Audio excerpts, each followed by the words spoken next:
This is WFYI News Now. It's January 31st, and I'm Abriana Herron. On today's show, major issues found in an assistance program meant to help people in emergency situations, and why Indiana could soon focus on how students are doing in a specific subject, mathematics. I do believe that our scores will continue to improve because the better a kid can read, the better they can do math. Those stories coming up. But first, the next installment of our regular segment called The Checkup from SideEffects Public Media, where the health reporting team explores a single question sparked by a recent news story, or maybe by one of our listeners. Taxpayers spent nearly $1 trillion in 2023 on Medicaid. That's the government insurance program that covers some 80 million low-income and disabled Americans. Now, with the new administration and Republican majority in both chambers of Congress, Medicaid is thrust into the spotlight. Today on The Checkup, we ask, what is the conservative philosophy when it comes to this insurance program, and why do some think less Medicaid is better Medicaid? I'm Lizzie McGreevy, Community Engagement Specialist with SideEffects Public Media, and with me today is Ryan Levy. He is a producer with the health policy news organization Trade-Offs. Hey there, Lizzie. Hi. So, Ryan, you spoke with more than a dozen conservative folks who work on Medicaid in think tanks, Congress, the White House. What are some of their main concerns about Medicaid? Yeah, so I heard a lot of different opinions. You know, there's certainly not a monolith view on Medicaid from conservatives, but a few ideas did come up again and again. One is that some folks question whether Medicaid is actually making people all that much healthier compared to being uninsured. Two, a lot of them think that it's just way too easy for states to grow their Medicaid programs and spend and increase federal spending along with it.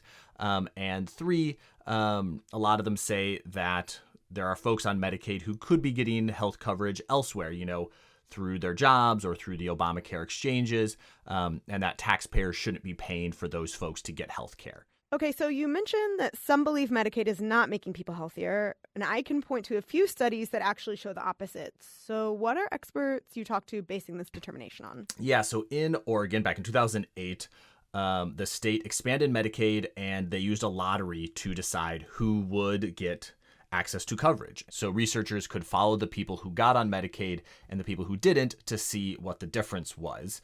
This is so far the only what they call randomized control trial on Medicaid and its impacts. So what the researchers found is that the folks on Medicaid were more likely to get preventive care, less likely to be depressed, less likely to get hit with big medical bills, and they reported being in better health. But they found no difference when it came to physical health. And this is what I heard a lot from folks like Josh Archambault, who's a senior fellow at the Cicero Institute.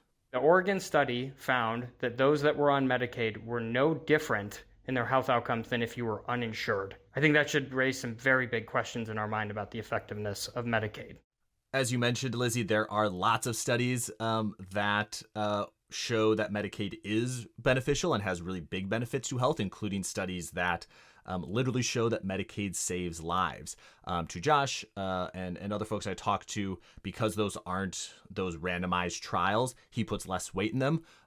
But I should be clear that there are a lot of folks who would really push back against how Josh views the Oregon study and its conclusions on the benefits of Medicaid. So what ideas do conservatives think would make Medicaid better? Yeah, so there are lots of different ideas. And, you know, if any of these actually come up in Congress, you know, the devil is very much going to be in the details. At a high level, most of them involve limiting what the federal government sends to states to pay for Medicaid, because the federal government and state governments share the cost of Medicaid.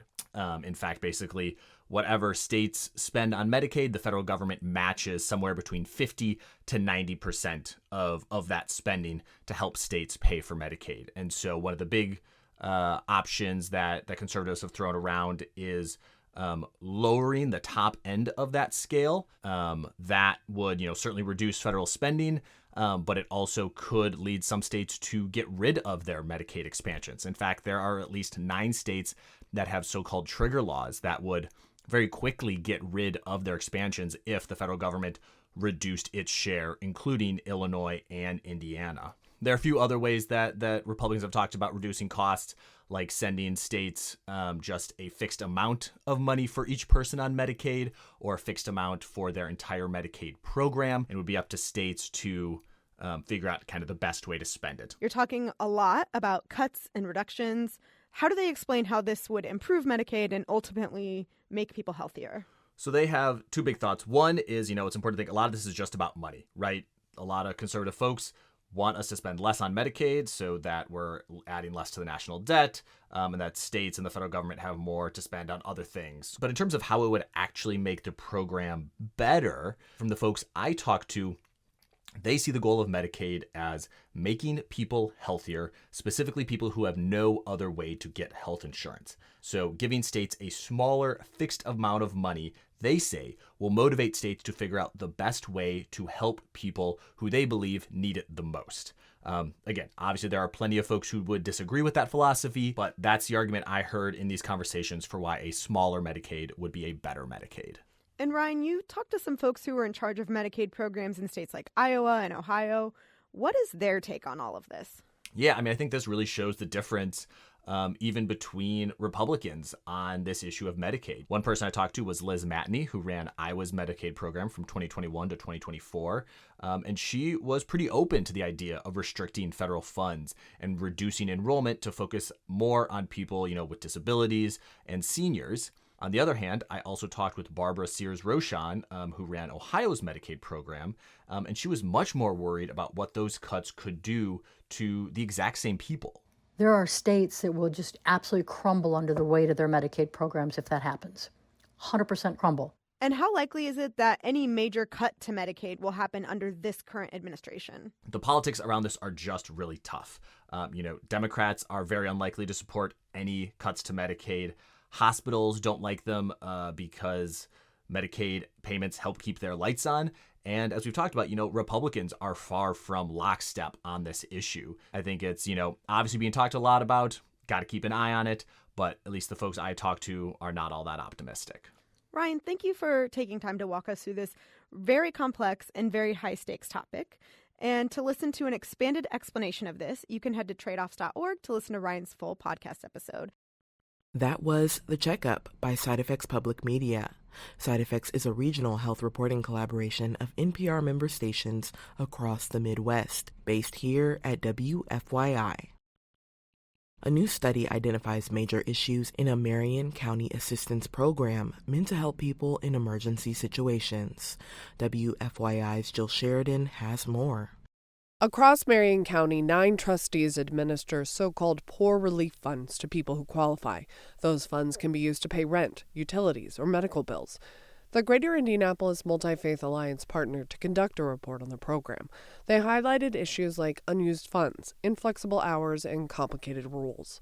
Executive Director Rabbi Aaron Spiegel says delays in processing applications impact those at risk of losing housing. Often people are already either in eviction process or after have been evicted, and then it's a moot point, coupled with the high denial rate. The study shows in some townships only about 15% of applicants are approved. The report makes recommendations that include walk-in appointments at all trustee offices, updated online applications, and fair guidelines. I'm Jill Sheridan. And for our final story today, Indiana's reading crisis captured the attention of state education leaders and lawmakers, leading to an overhaul in how children learn to read. From WFYI's Education Desk, Rachel Fredette reports how Indiana could soon focus on how students are doing in another subject, mathematics. State lawmakers want to deliver swift interventions to K-8 students who are struggling with math. A Republican-sponsored House bill would require schools to provide structured math support focused on foundational skills and real-world problem-solving. Democratic Representative Tanya Paff, a math teacher, says it's about time lawmakers focus on the subject. I do believe that our scores will continue to improve because the better a kid can read, the better they can do math. State tests would be required for younger students to see if they need help sooner. Paff praised those early markers for math and reading. This early intervention, the K-2, catching the readers and the poor math skills, I think your approach is fantastic. The Education Department hopes to fund professional development on math for teachers through philanthropic organizations. I'm Rachel Fredette. The House Education Committee will discuss this bill again before a vote.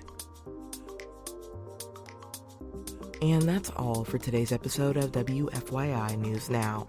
Our podcast is produced by Drew Daudelin and Zach Bundy, with support from the news team at WFYI and public media journalists across the state.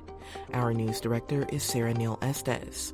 Kendall Antron produced our music, and I'm your host, Abriana Herron. If you like today's episode, remember to subscribe and share, and follow WFYI on Instagram, TikTok, Facebook, and YouTube to check in on our newsroom throughout the day. Thanks for listening. We'll be back on Monday.